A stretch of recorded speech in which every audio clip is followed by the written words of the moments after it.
Out of all the Pikmin games, Pikmin 2 has always been my favorite. Compared to the other games in the series, there was no rush or deadline, making the game much more relaxing, which can be really liked. With Pikmin 4 coming out in a few days, I thought it would be a good idea to revisit one of my favorite games. Hello, my name is Kara, and this is my revisit of Pikmin 2. After fixing his ship and escaping a near-death situation, Olimar makes his way back to Okatate so he can finally get the break he deserves. But during his absence, the company Olimar works for, Okatate Fright, managed to get buried under an immense amount of debt, forcing Olimar and his new partner Louis to head back to PNF 404 to gather treasures and pay off the company's massive debt.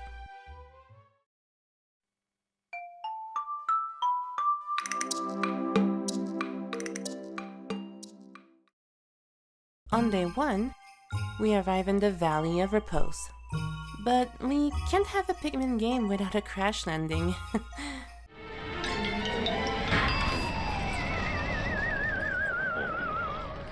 Yeah, that happened. On Olimar's impact site, we are fortunate enough to find Steve and his friends. Fortunately enough, we can befriend Steve and his squad with our whistle and eliminate any potential threat with their help. After we are done fighting, our new ship announces that it managed to fix our communication devices, and we are now able to communicate with Louis. On Louis' side, we managed to locate the red onion, allowing us to sprout more red Pikmin in the future. I swear, if I had a nickel every time a captain crash lands next to an onion, I'd have 4 nickels. Which is not a lot, but it's weird it happened 4 times. After sprouting a few red Pikmin, we get on our way to reunite with Olimar. That's where we come across our first treasure, but we can't pick it up yet, so we'll have to skip it for now. After destroying the big bag in our way, we finally reunite with Olimar and can progress further.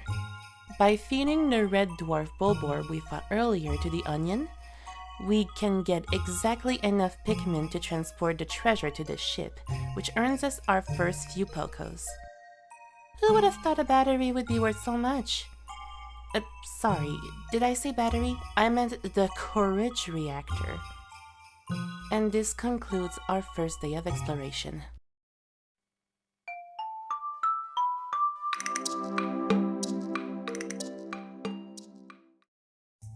On day 2, we go back to the Valley of Repose and sprout a few more red Pikmin by harassing the local wildlife by extracting their life force and transforming their mortal coil in fertilizer to create more and more Pikmin to force the world to fall under the Pikmin supremacy and...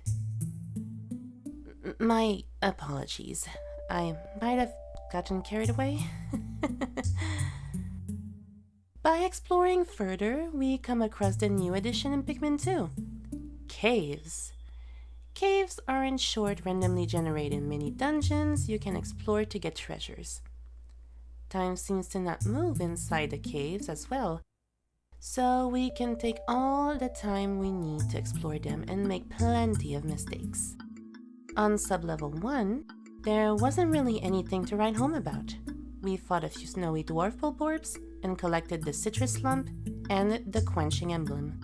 Since we can't have access to the onion underground, enemies have a different purpose, and they gave us Pokos instead of new Pikmin.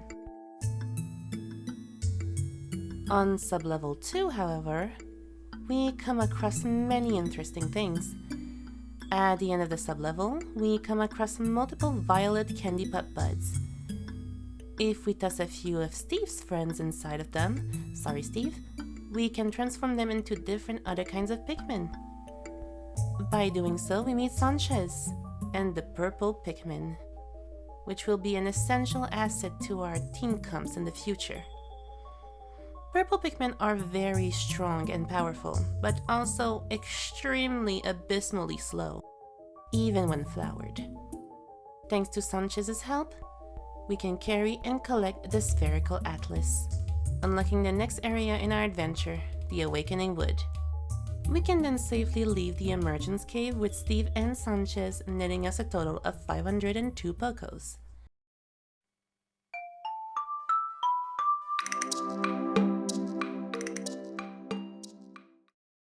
Day 3 was a very long day. We descended to our new location, the Awakening Wood. We disturb the wildlife, get harassed by our ship, and collect the Sunseed Berry.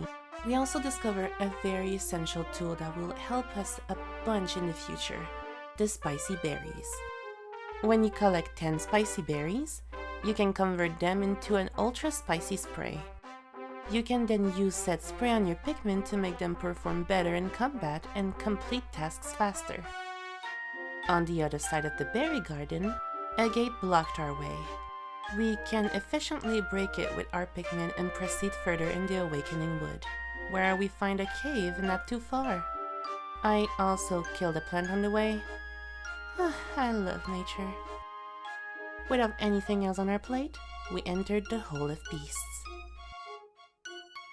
Sub-level 1 was pretty simple.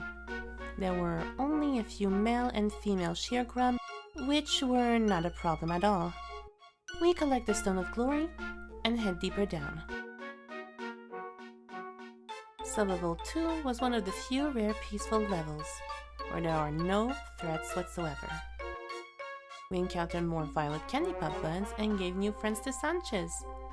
Sorry, Steve. No treasures at all. Sub-level 3 was a bit more spicy, with tons of fire geysers. Get it? Thankfully, Steve is immune to fire, so no problem there. We collect the Strife Monolith and the Cosmic Archive. Sub-level 4 was a bit easier than the previous one since it was a big and open area. Nothing really impactful. We collected the Dream Architect and the Luck Wafer. We also sacrificed a few of Steve's friends for Sanchez. Sorry, Steve. We then arrive on the next and final sub-level, sub-level 5. We say hello to the previous Empress Bulblax and reach the new Empress, which is also the boss of the Hole of Beasts. As a child, I was terrified of this boss because I had no idea how to fight it. We did lose a few Pikmin because I'm stupid, but the rest of the fight went smoothly, which means we can collect the prototype detector and leave. The prototype detector will allow us to find treasures without relying on sight. Thanks to our mostly safe expedition, we managed to gain a whopping 1,146 Pokos. With Sanchez's help again, we can now flatten the bag that was previously blocking our way to progress further in the Awakening Wood, where we discover another cave, the White Flower Garden.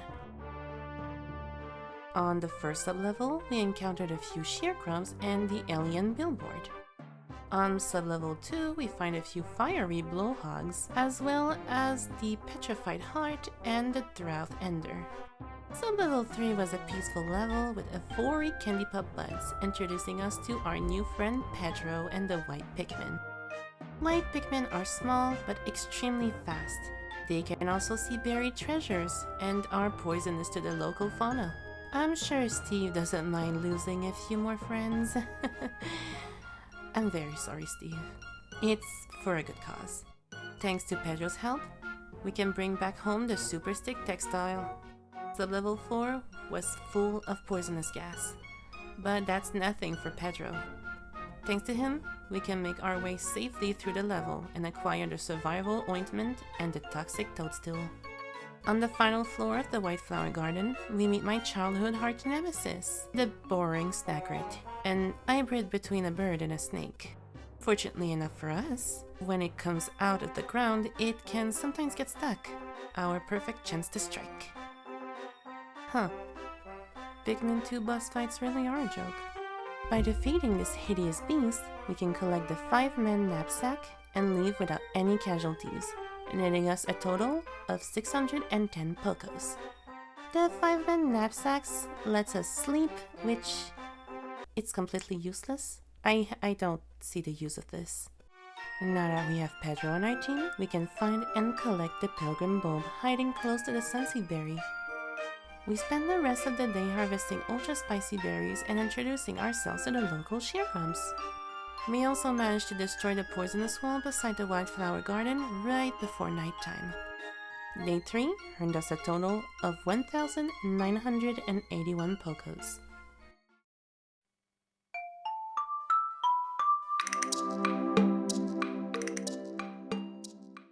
On day 4, we went back to the Awakening Wood and took Steve, Sanchez, and Pedro for a walk. We went ahead and left Holomar behind with Pedro to destroy the other poisonous wall, while Louis went and explored beyond the White Flower Garden. On the other side of the scale puzzle, we find some ultra bitter berries and the Chance Totem. Just like its spicy counterpart, ultra bitter berries can be converted into ultra bitter spray, which turns nearby enemies into stone temporarily.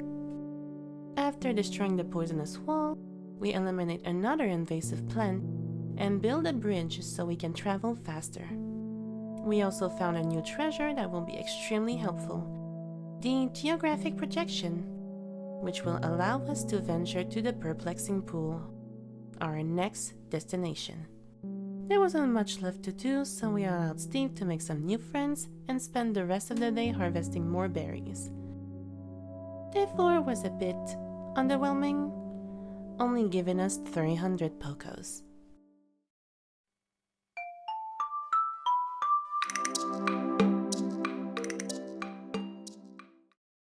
On day 5, we went to our new destination, the perplexing pool. On our way to explore this new area, we find a new onion, the yellow onion, which is the home of our good friend Zap. But we can't seem to be able to reach it just yet, so we decide to go around. There was a frog in our way, but it was no match for Sanchez. We also said hello to some leaves and found a new cave, which we skipped for now for good reasons. Further down the path, we find the scale puzzle, which I spent way too much time on. After this predicament, we transferred all of our Pikmin to Louis and my game crashed.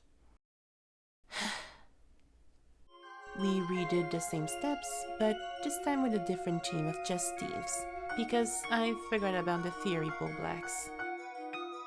We burned the Swooping Snitch Bug and solidified the Theory Bull Blacks. We then built the bridge on the other side of the stump to make our future travels easier. We took Pedro out and got rid of the invasive cocoon preventing us from gathering berries. We then broke the poisonous wall and reunited with Zap. Zap and the yellow Pikmin are talented diggers thanks to their shovel-shaped head. They can also be thrown higher because of their big ears, and they are resistant to electricity. We helped Zap grow a bigger family, collected the Impediment Scourge, and reached the Citadel of Spiders at the last second. There wasn't anything special about sub-level 1, so we collected the Love Nugget and headed down. Sub-level 2 had a few Dweevils and frogs, which were not really a challenge. We still did lost a few Pikmin because of the frogs though. We collected the Creative Inspiration, the Lip Service, and the Paradoxical Enigma. Sub-level 3 introduced us to Electric Hazards, which will electrocute and instantly kill any Pikmin. Unless it's Zap. There were a bunch of Swooping Snitch Bug and a Note Beetle to dispatch of. Anode beetles can be extremely dangerous if they are not dealt with quickly, since they can create a power line between them and electrocute us out of nowhere. They also cannot take any damage unless they get flipped or explode, which we don't have access to the latter. Fortunately, there were no casualties and we can bring home the Memorial Shell and the Patience Tester.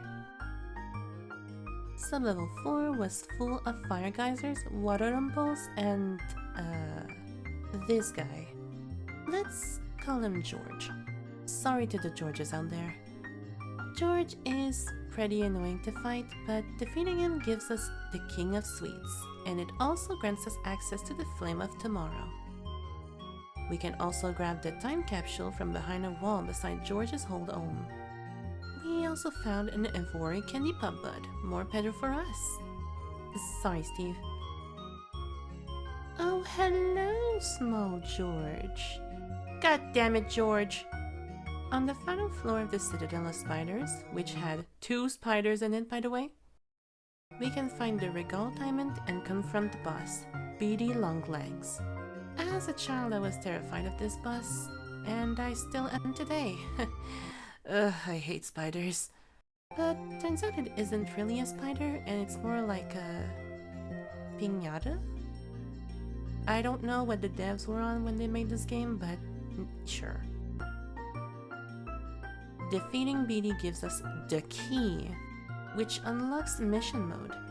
We can then leave and see that we've earned a total of 876 Bocos. Today's exploration earns us a total of 926 Bocos.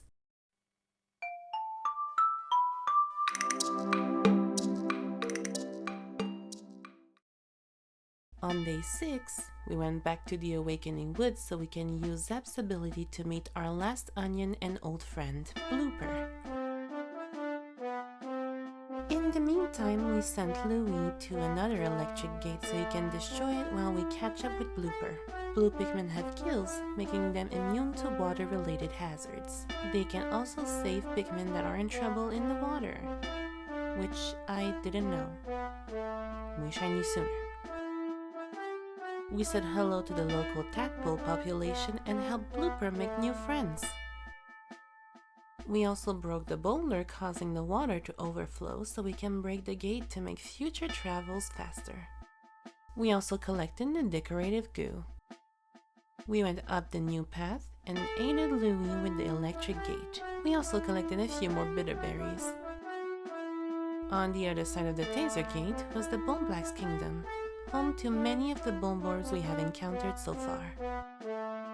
The first level was easy, giving us the Crystal Clover. Level 2 was similar, but with fire.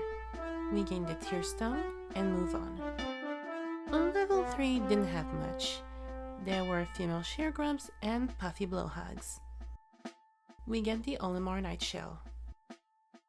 Also, more Pedro. Some level 4 was full of electricity, but that won't stop Zap. We dispatched of the local threats, got Frog jump scared, and found the unknown Merit and the Crystal King. Also, more Sanchez. On level 5, we found a treasure minding its own business, and then boom, Bomb Rock. Whoever thought this was a good idea needs serious help. We gain the Anxious Sprout and move on. Sub-level 6, my game crashed. I'm starting to see a pattern. Sub-level 6, in short, lots of fire. That's really everything there is to it. We get our hands on the Eternal Emerald Eye and the Colossal Fossil. Also, more Sanchez. And Steve for once. Sub-level 7 was the final floor of the Bulmax Kingdom, home to the infamous, vicious, powerful, and... oh. Never mind. King Bulblax really is a shell of his former self. Anyway, we get our hands on the Gyro Bust and the Forged Courage, allowing us to negate fire damage. We can leave and gain a total of 1,330 Pocos. Not bad. This also means that our total has reached the 50% mark, halfway there. We then spend the rest of the day harassing the local fauna. Today's gains were over 1,410 Pocos.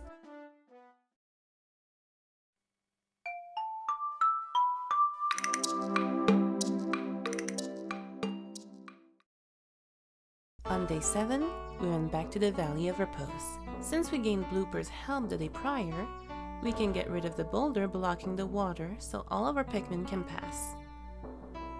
Huh, sounds familiar. We can also finally grab the can. I mean the other scrap. Yikes. We build the bridge and take Pedro for a walk and encounter the spiny alien treat. We then attempted to fight the Fearable Blacks, which we managed to win, but it took a while. But in the end, we earned the temporal mechanism, making the sacrifices worth it. We also tried to break down the poisonous wall and miserably failed, which marks the end of the day. We gain a total of 330 Pokos.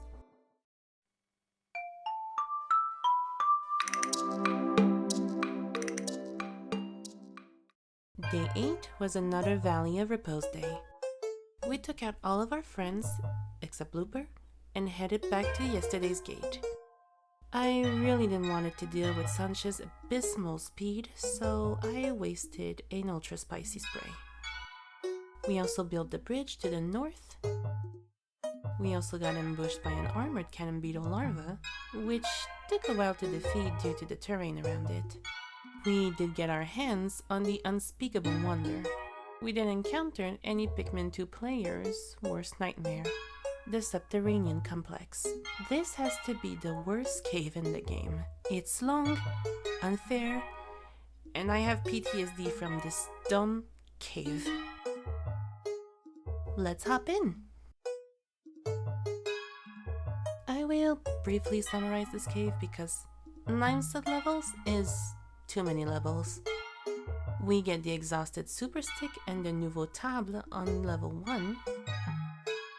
Level 2 gives us the Network Membrane, the Spirit Flogger, and many, and I mean many explosions. On level 3, we get the Coiled Launcher, the Super Strong Stabilizer, and the Omega Flywheel. Level 4 was a peaceful level. More Pedro, but no treasures. Level 5. Man, I hate this level. The whole gimmick on this level relies on dropping bombs on your party while you go through it. It sucks. But we get the Adamantine Girdle and the Mystical Disc. On level 6, we get the Repair Juggernaut, the Space Wave Receiver, and the Vacuum Processor. And a mix of explosion, electricity, and poison. How lovely. Level 7, Gatling Groinks. Need I say more? Those things suck. Whoever created these things needs to go to prison. There is no such things as a safe spot when Gatling Groinks are there. And did you know they have regeneration after getting killed? Anyway, we get the Indomitable CPU, the Furious Adhesive, and the Thirst Activator. Sublevel 8 was a peaceful level. Thank you, Lord. We get more friends and more Sanchas. Level 9, final floor. Let's go. Oh god, what is that? Meet the Manat Legs, a BD and robot hybrid. It can crush your Pikmin, but it can gun them down instead. This thing was terrifying to kid me, and I think I had my first Pikmin extinction back then. I sincerely hope this thing never comes back. After killing this thing with holy water, we get the Stellar Orb, which brightens the caves when exploring. We can afterwards leave this hellhole and never come back, netting us a total of 1,594 Pokos, which is impressive for a hellhole. Back on the surface, we change our team, watch Louis doing some impressive super sliding, and help Zap recover from his lost relatives. By making more relatives. I also didn't felt like fighting the Snagrit. So, sorry Pedro. Your sacrifices were worth it. 100 Pokos to be exact. And a sick ring. The Pink Menace. We then went back to the area where the massacre happened and reached the Frontier Cavern. I will also summarize this cave because it has 8 levels. Not as bad as the previous one, but still bad. Level 1, we get the Essential Furnishing and the Essence of Rage. Level 2, Boulders. Lots of them.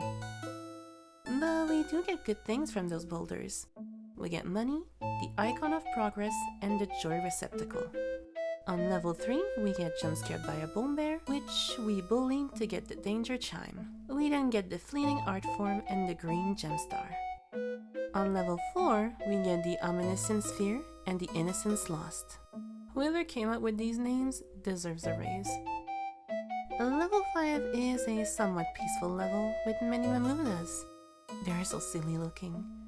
We also managed to get the Brute Knuckle, allowing us to perform combo attacks for more damage.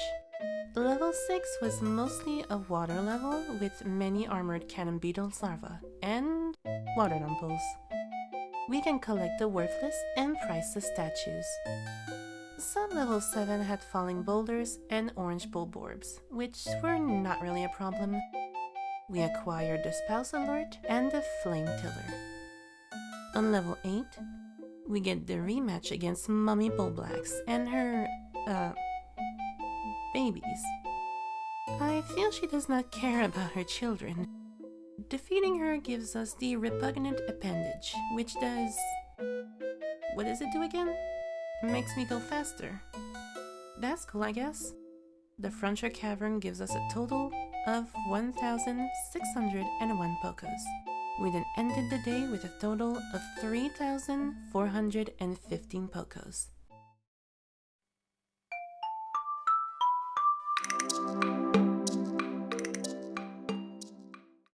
Day 9 was a perplexing pool day. We took Blooper out and went to say hi to the local slug. It did not like it and left. But they gave us a goodbye present, the aquatic mine. We then built the bridge and attacked the electric gate on the other side with Zap. On the other side, we encountered a clogged pool in need of drainage. We broke the boulder in the way and found the shower room.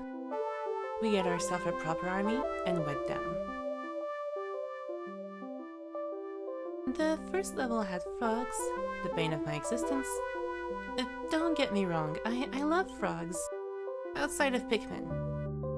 Other than that, there was a watery blowhog that really liked electricity, and my game crashed. We get the merciless extractor and move on. On level 2, we get the Sud generator and the durable energy cell. Level 3 gives us the mirrored stage, the scrumptious shell, and the vorpal platter. Level 4 was a peaceful level with many butterflies and the arboreal flippery. ¿Quieres? Sub-level 5. Well, that's not fair. We managed to gain the Broken Food Master, the Endless Repository, and the Pondering Emblem. Level 6? Man, screw level 6. I don't even want to elaborate on it. We get the Abstract Masterpiece, the Behemoth Jaw, and the Rubber Ugly. Sub-level 7 is the final floor of the shower room, where the Raging Bloister lives. And it's not too happy to see us. I guess that's because we deluded its child. That would be understandable. Well, it should have watched over it more carefully, and we don't stand bad parenting, so we beat it up. Which in return gives us the Amplified Amplifier, which allows us to pluck Pikmin with our whistle. Our adventure inside the shower room gave us a total of 1,348 Pokos, putting our grand total over the 10,000 Pokos needed, which also concludes our adventure. For now, at least.